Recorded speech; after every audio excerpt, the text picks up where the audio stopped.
Friends, welcome to my YouTube channel study temple.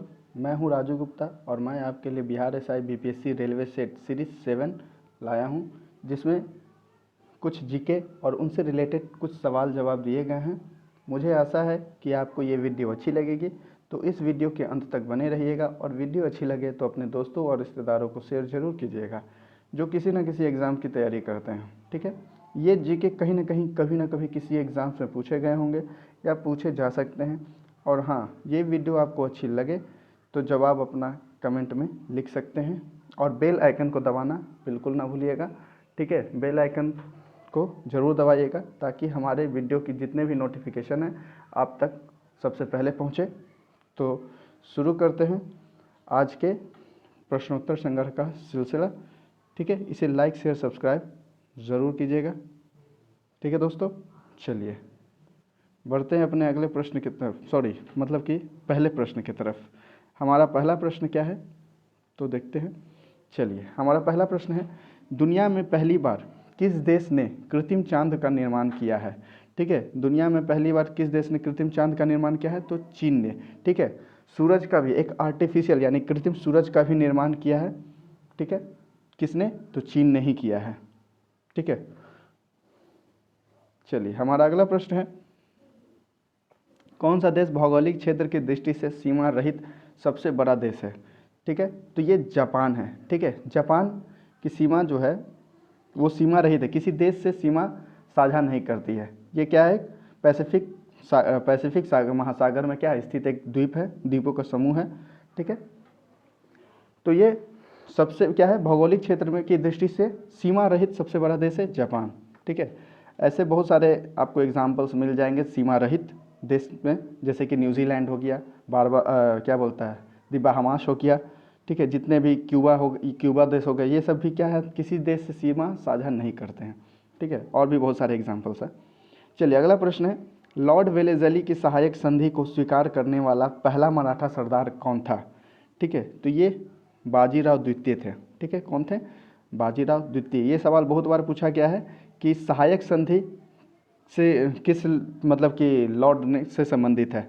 ठीक है, किस गवर्नर जनरल से संबंधित है तो लॉर्ड वेलेज़ली से ये है। ठीक है, चलिए अगला क्या है, किस राज्य में पब्लिक प्राइवेट पार्टनरशिप के अंतर्गत भारत की प्रथम रेलवे लाइन बनाई गई थी।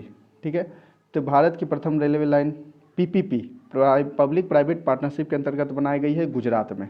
ठीक है, ये फॉर्मूला आपको मैंने बताया था पीपीपी का, पब्लिक प्राइवेट पार्टनरशिप, और एक पीपीपी का क्या था full form purchasing power parity. ठीक है, दो है। चलिए बढ़ते अगले प्रश्न की तरफ। हमारा अगला प्रश्न है, जनगणना इतिहास में किस वर्ष को जनांकी का महाविभाजन वर्ष के रूप में जाना जाता है तो 1921 को। ठीक है, और लघु विभाजन बोले तो 1951 को।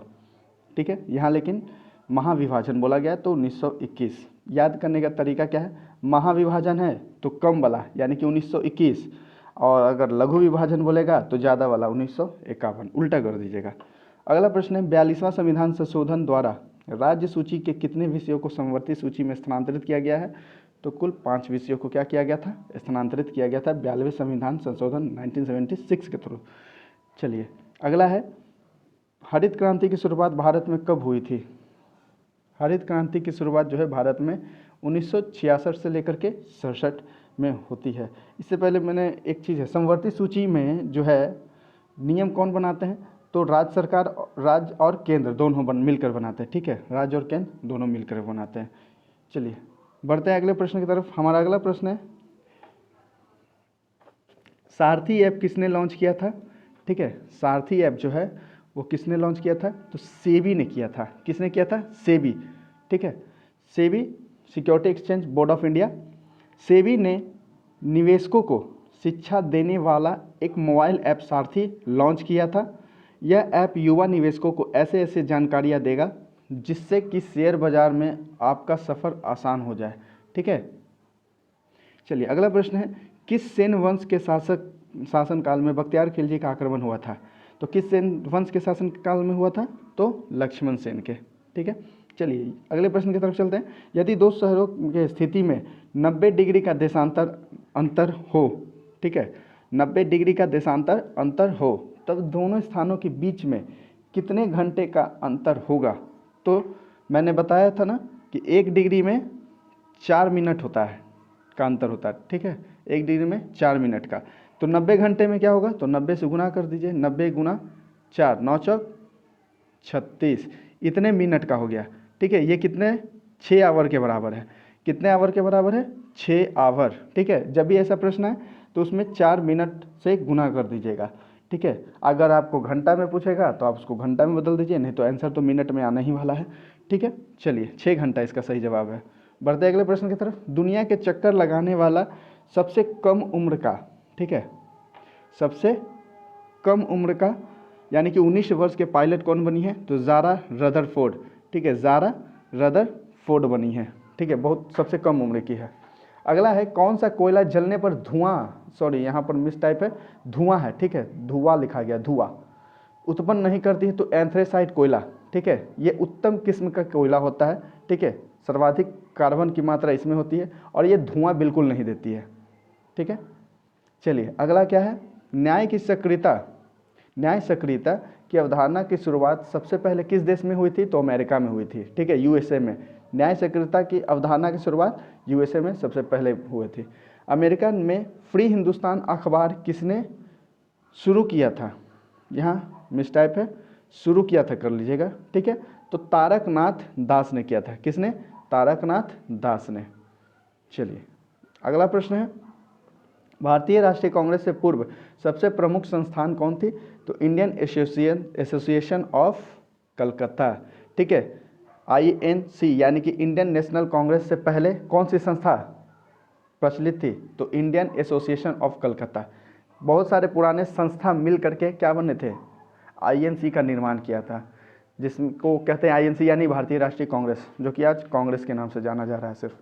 चलिए अगला है, कांग्रेस का चिन्ह क्या है? तो हाथ, क्या बोलते हैं, पंच, हाथ, हाथ जो है पंजा, पंजा। चलिए अगला क्या है? हैप्पीनेस ऑल अराउंड पुस्तक के लेखक कौन है? तो अभिजीता गुप्ता। और अभिजीता गुप्ता क्या है? सबसे कम उम्र की लेखिका है, ठीक है, सबसे कम उम्र की लेखिका कौन है? अभिजीता गुप्ता ही है। ये सवाल जो है आपको बिहार SI के प्रथम पाली में पूछी हुई है, ठीक है। अगला क्या है? आदर्श आचार संहिता की शुरुआत वर्ष 1960 में किस राज्य विधानसभा चुनाव के दौरान हुई थी? तो आचार संहिता जो है, आदर्श आचार संहिता की शुरुआत 1960 में हुई थी। तो किस विधानसभा के चुनाव में? तो केरल। इसका सही जवाब क्या है? केरल विधानसभा चुनाव में। चलिए हमारा अगला प्रश्न है, किस फिलोसफर वुल कहा जाता है? किसे फिलोसफर वुल कहा जाता है? तो जिंक ऑक्साइड को कहा जाता है। किसे कहा जाता है? जिंक ऑक्साइड को फिलोसफर वुल कहा जाता है। अगला क्या? भारत के संविधान के प्रस्तावना में कितने प्रकार की न्याय की व्यवस्था की गई है? तो भारत के संविधान में की प्रस्तावना में 3 प्रकार के न्याय की बात की गई है। ये प्रश्न पूछे भी जाते हैं, ठीक है। कौन कौन है वो न्याय? सामाजिक न्याय, आर्थिक न्याय और राजनीतिक न्याय। आप संविधान की जो प्रस्तावना है उसमें आप पढ़ सकते हैं, 3 प्रकार की न्याय की बात कही गई है, सामाजिक, आर्थिक और राजनीतिक। ये सवाल बहुत बार पूछी भी गई है, ठीक है। ये BPSC बिहार SI लेवल के सवाल है। आपको रेलवे इस समय भी पूछ सकते हैं। आजकल सभी जो है कंपटीशन टफ हो गई है, तो कब क्वेश्चन किस में पूछ दिया जाए कोई भी नहीं कह सकता, तो इसे याद कर लीजिएगा। अगला है, किस मुस्लिम शासक ने तीर्थ यात्रा कर समाप्त कर दिया था? तो ये अकबर ने किया था। किसने? अकबर ने। एंजाइम क्या होता है? एंजाइम एक प्रकार का क्या है? प्रोटीन है। महात्मा गांधी से संबंधित समाचार पत्र कौन कौन थे? तो यंग इंडिया, हरिजन और इंडियन ओपिनियन क्या है? महात्मा गांधी के प्रमुख समाचार पत्र हैं। चलिए अगला क्या है? हमारा अगला प्रश्न है, राष्ट्रीय डेयरी अनुसंधान संस्थान कहाँ स्थित है? तो करनाल में स्थित है। कहाँ? करनाल में। चलिए अगला प्रश्न है, भारत सरकार द्वारा कब नेशनल स्टार्टअप दिवस मनाने की घोषणा की गई है? तो स्टार्टअप दिवस कब बनाई गई? राष्ट्रीय स्टार्टअप दिवस जो है 16 जनवरी को घोषणा की गई है मनाने के लिए, ठीक है। तो इसे याद कर लीजिएगा, हो सकता है किसी भी एग्जाम में पूछ लिया जाएगा, ठीक है। ये बहुत ही महत्वपूर्ण क्वेश्चन है, इसलिए ज़रूर याद कीजिएगा इसको। ठीक है। अगला है झंडा गीत किन्होंने लिखी थी। झंडा गीत जो है वो श्यामलाल पार्षद ने लिखी थी। ठीक है, किसने? श्यामलाल पार्षद ने लिखी थी। चलिए अगला प्रश्न है तंबाकू कपास और रबर कैसे फसल हैं? तंबाकू कपास और रबर जो है ये सभी नगद फसल है। कौन सी फसल है? नगद फसल है। आपको खीरा केरला ये सभी जो पूछ दी जाएगा सभी क्या है? नगद फसल है। ठीक है, नगदी फसल भी बोलते हैं इसको। चलिए अगला है बरौनी में स्थित तेल शोधक कारखाना किसकी इकाई है? तो भारतीय तेल निगम की। ठीक है, तेल निगम, भारतीय तेल निगम की है बरौनी। बिहार के बरौनी में स्थित है तेल शोधक कारखाना, ये भारतीय तेल निगम की है। चलिए अगला है किसमें सिल्वर नहीं होता है? किसमें सिल्वर नहीं होता है? कुछ ऑप्शन आपको दे दिए जाएंगे। अगर उसमें जर्मन और सिल्वर है तो उसको मार दिए, क्योंकि ये जर्मन सिल्वर लिखा हुआ है सिल्वर, लेकिन सिल्वर होता नहीं है इसमें। इसके प्रमुख मिश्र धातु क्या होते हैं देख लीजिए। इसमें 60% क्या होता है? तांबा होता है। ठीक है, 20% क्या होता है? निकल होता है, और 20% जस्ता होता है। ठीक है, क्या क्या होता है? 60% तांबा, निकल और जस्ता का होता है। ये बना होता है जर्मन सिल्वर। ठीक है, चलिए अगला प्रश्न है संविधान में कुल कितने मौलिक कर्तव्य हैं? तो संविधान में कुल 11 मौलिक कर्तव्य हैं। चलिए हमारा आज का अंतिम प्रश्न क्या है? ऊँटों की सेवा और आराम करने वाला दुनिया का पहला टैटमैन नामक होटल कहाँ खुला है? तो सऊदी अरब में ये खुला है टैटमैन नामक होटल ऊँटों के लिए। ठीक है दोस्तों, चलिए इस तरह से समाप्त होती है हमारे आज के वीडियो सवाल। ठीक है, फिर मिलते हैं अगले वीडियो में। ठीक है, यदि आपको ये वीडियो अच्छी लगी हो तो प्लीज़ लाइक, शेयर और सब्सक्राइब जरूर कीजिएगा। चलिए मिलते हैं फिर अगले वीडियो में, तब तक के लिए जय हिंद।